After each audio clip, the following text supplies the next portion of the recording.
This is the new Dromeas 28 SUV. We've seen before Dromeas at Southampton Boat Show, but this one has got a wheelhouse. So let's check it out. So the boat is powered by a Yamaha F300, a white one, colour matched to the boat.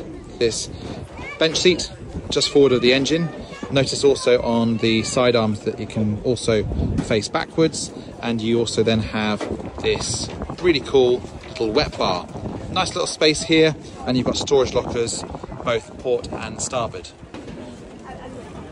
Moving through the boat, you then have a roof rack on top for all your toys, Garmin radar and a searchlight. The glass is all slightly tinted, looks really smart, and then you have this side exit door on both sides that give you lots of opening space. A nice little rear bench seat and a helm with then two Garmin displays.